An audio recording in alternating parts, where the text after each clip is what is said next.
Je voudrais saluer chacun et chacune. Je me rends compte que si je veux regarder en haut, j'ai un flash qui m'éblouit complètement. Je perds la vue. Mais donc, nous avons aujourd'hui un échange de chair. Donc, votre pasteur est à Orléans et moi, je viens du Mans. Et c'est Richard Gélin qui prêche au Mans aujourd'hui. Alors, je vous propose, pour la méditation de la parole, ouvrir vos Bibles dans l'évangile de Matthieu, au chapitre 9. Nous lirons les versets 9 à 13. Évangile selon Matthieu, chapitre 9, les versets 9 à 13. En passant plus loin, Jésus vit un homme appelé Matthieu, assis au bureau des taxes. Il lui dit « Suis-moi ». Celui-ci se leva et le suivit. Comme il était à table dans la maison, beaucoup de collecteurs des taxes et de pécheurs étaient venus prendre place avec Jésus et ses disciples.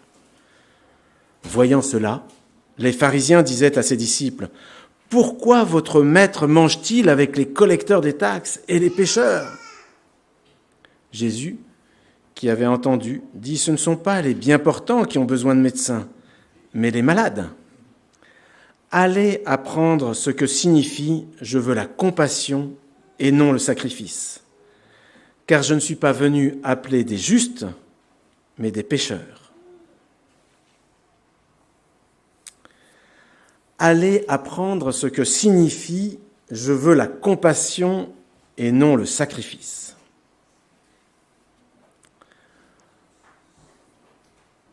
Alors, j'ai voulu m'attarder à savoir qu'est-ce que c'est qu'un sacrifice. C'est quelque chose que nous ne faisons plus aujourd'hui. C'est une offrande, c'est un don que nous faisons à Dieu. La plupart du temps, il s'agit d'offrir un animal à Dieu. Et dans l'Antiquité, quasiment toutes les religions offraient des sacrifices à leur divinité. Et le sacrifice pouvait aller jusqu'au sacrifice humain. Dans l'Ancien Testament, c'est principalement le livre du Lévitique, mais aussi dans le livre des Nombres, où on trouve toutes les lois qui encadrent ces sacrifices. Il peut y avoir des holocaustes. Ce qu'on appelle holocauste, c'est un sacrifice complètement consumé. Il n'y a rien de la bête que l'on offre, que l'on utilisera ou que l'on mangera. Tout sera offert à Dieu. Et ce sera comme une bonne odeur pour Dieu. Presque tous les autres sacrifices qui étaient proposés aux Juifs étaient l'occasion, en fait, d'avoir un banquet, une fête, puisqu'on offrait une bête et on la mangeait ensemble. Il y a une part qui allait aux prêtres, mais une part qui revenait à ceux qui offraient. Sacrifice de paix, sacrifice pour le péché, de réparation, de reconnaissance. C'est en tout cas l'occasion de retrouver une communion avec Dieu. Et pour entrer en communion avec Dieu, il n'y avait pas que le sacrifice, mais il était nécessaire de se sanctifier, de se purifier, de se consacrer, là aussi par des sacrifices. Et la particularité du peuple juif, c'est que on ne pouvait sacrifier des bêtes qu'à Jérusalem, au temple de Jérusalem. Il y avait une véritable centralité autour du temple. Et c'est à cause de cette centralité que l'on peut comprendre, je dirais, tous les textes des prophètes qui pleurent, qui gémissent quand il n'y a plus de temple, quand il n'y a plus la possibilité d'apporter des sacrifices et d'être en communion avec le Père. En tout cas, donc, après la destruction du temple, ou pendant les périodes de destruction du temple, pas de sacrifice possible. Et c'est ainsi qu'on peut penser que les pharisiens du temps de Jésus se sanctifiaient par les sacrifices, mais surtout par l'observance de la loi, et l'observance de la loi à la lettre. Le rituel devenait premier avant le changement du cœur et l'esprit de la loi. Pour nous, aujourd'hui, le sacrifice total de Jésus nous accorde le pardon du péché, nous accorde cette réconciliation avec le Père. Et c'est Jésus qui nous sanctifie en nous justifiant devant le Père. Nous sommes donc toujours au bénéfice d'un sacrifice, mais quelque part en vue d'une nouvelle naissance pour être au service de Dieu. Et par sa mort, il abolit tout autre sacrifice qui pourrait avoir lieu encore aujourd'hui. Allez apprendre ce que signifie « je veux la compassion et non le sacrifice ». En disant cela, Jésus cite Osée, chapitre 6, verset 6. Et en fait, on se rend bien compte qu'en disant cela, il n'invente rien. Il ne fait que répéter ce que l'Ancien Testament essaye tout au long de ces pages de nous rappeler. Un simple exemple que l'on trouve dans 1 Samuel 15, où Samuel vient rencontrer Saül en lui disant, Samuel dit, « Le Seigneur prend-il autant plaisir aux holocaustes et aux sacrifices qu'à l'obéissance de celui qui écoute le Seigneur. Écouter vaut mieux que les sacrifices. Prêter attention vaut mieux que la graisse des béliers. Car la rébellion vaut le péché de divination et la résistance vaut le recours illicite au téraphim. Puisque tu as rejeté la parole du Seigneur, il te rejette aussi, tu ne seras plus roi. » Là, on est plus de 1000 ans avant Jésus-Christ, et David va reprendre cette même idée au psaume 40, au psaume 50, au psaume 51, et je pense qu'on pourrait en sortir encore d'autres. Les prophètes rappellent aussi ce message. On a Ésaïe 1, Amos 5, Michée 6, que vous connaissez tous, je pense. On nous l'a fait tellement répéter dans nos églises. Ce que Dieu aime, et si on essaie de résumer tous ces textes que je vous ai cités, ce que Dieu aime, c'est l'obéissance, l'écoute, un esprit brisé, l'humilité et la connaissance de Dieu, qui doit nous amener à l'équité, à la fidélité, à la justice, à faire du bien, à faire sa volonté, annoncer même la bonne nouvelle et être reconnaissant. Si on avait pris le temps de regarder tous ces textes, tous ces éléments-là en ressortaient. Et toutes ces qualités, toutes ces manières de servir Dieu, Jésus les enferme dans le mot compassion. On pourrait dire dans la question de l'amour.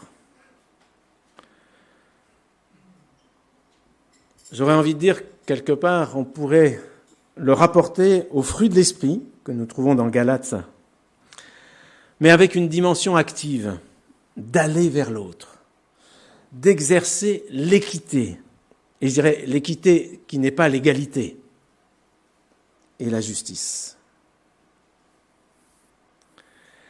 Allez apprendre ce que signifie « je veux la compassion et non le sacrifice ». Avons-nous appris?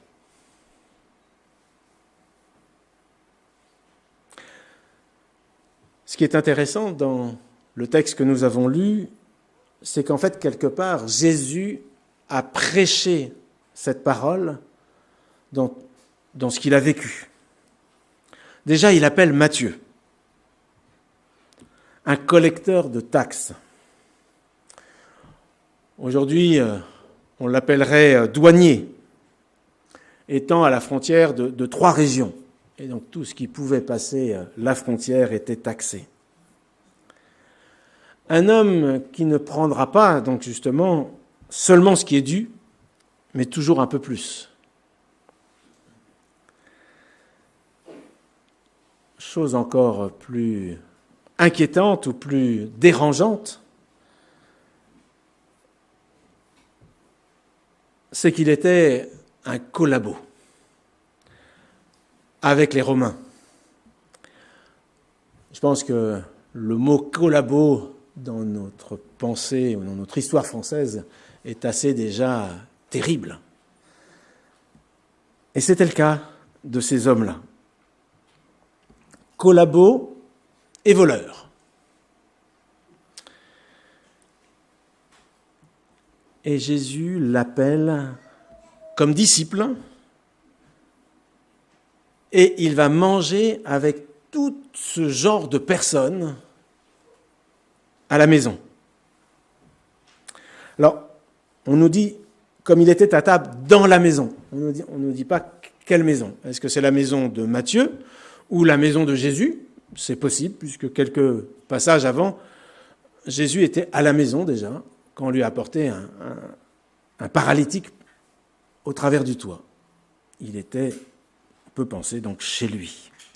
Alors, que ce soit chez l'un ou chez l'autre, ça n'a pas tellement d'importance. Mais Jésus mange avec ces collabos voleurs, et on nous parle de pécheurs. Alors là, on est un peu trop large pour savoir de quoi il s'agit. En tout cas, il mange avec des personnes qui ne suivent absolument pas la loi. Et ces pharisiens sont là à se dire, mais que fait Jésus? Ce juste, et ils le prennent, je pense, pour vraiment un juste Jésus, au milieu de cette misère humaine. Il est en train de se rendre impur. Et pour le pharisien, le péché est quelque chose qui contamine.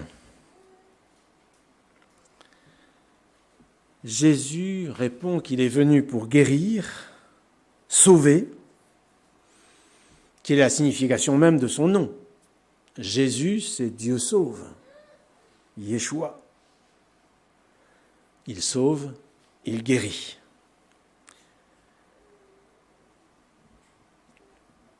Ce ne sont pas les bien portants qui ont besoin de médecins.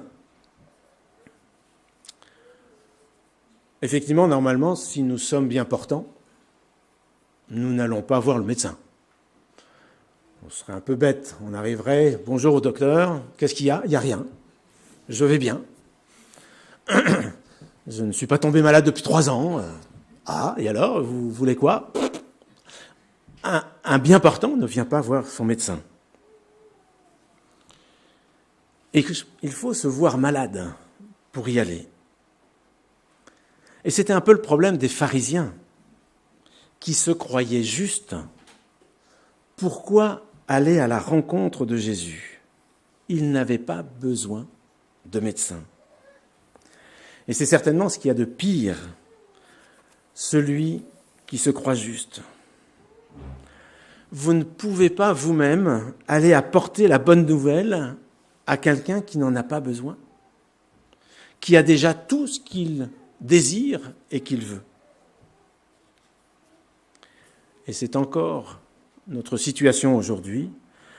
Nous devons apporter la bonne nouvelle aux pécheurs, aux malades, à ceux qui n'ont plus d'espoir, qui sont désabusés et qui ont besoin de trouver un sens à leur vie.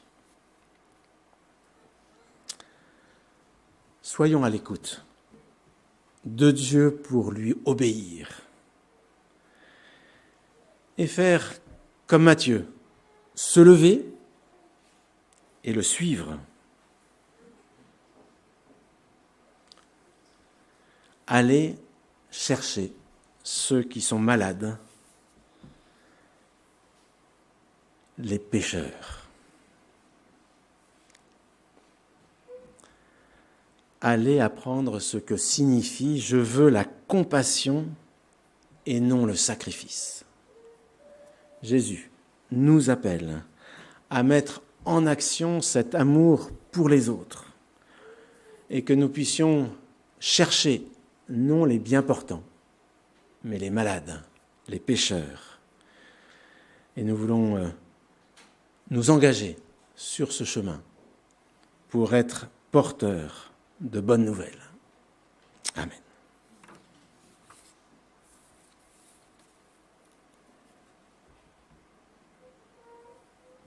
Je vous invite à la prière. Seigneur Jésus, nous sommes là devant toi.